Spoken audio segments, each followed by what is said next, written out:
All right, so we've seen some of the limitations of using clustering, at least right out of the box. So let's actually move towards constraints now to see how we can still hold pieces together to make complicated shapes, but have them each be individuals that can just be broken apart instead. So instead of clustering being like you guys are together all the time, we're going to use glue constraints to say, well, you guys are together until something comes along and breaks you apart. And in the meantime, you each also have your own convex hull. And because the Voronoi pieces themselves are convex, it works great.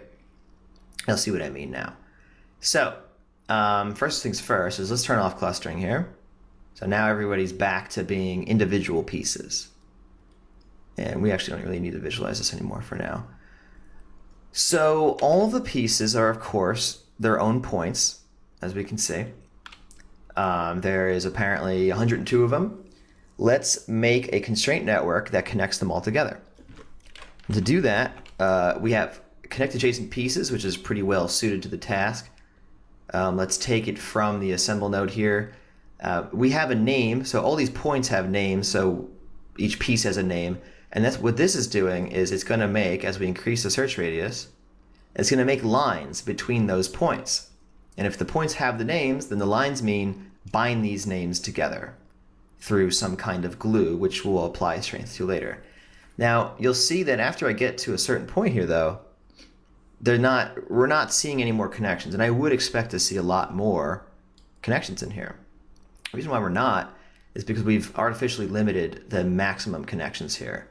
So we actually want to increase that. And I usually go to around 6. 6 is pretty good.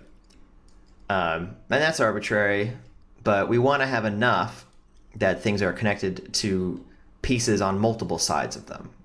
And for 6, anyway, I just imagine a piece above and below, in front of and behind rather, as if they were cubes, and then like maybe two corner pieces. So anyway, 6, play around with it. I mean, you can add more. There's 8.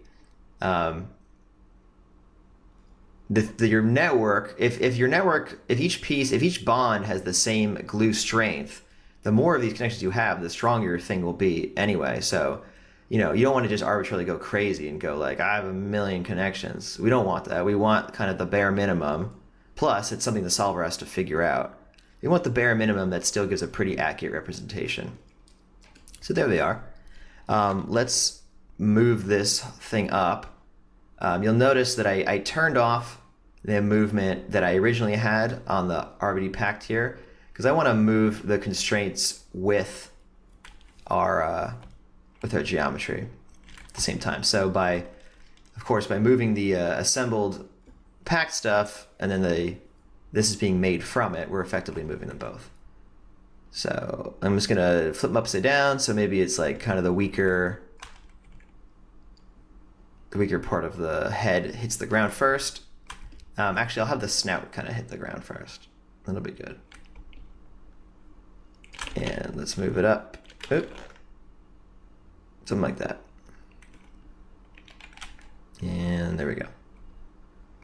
Cool. So he's going to fall, he's going to break, and we're going to see the glue work. So now we got to continue setting the glue up.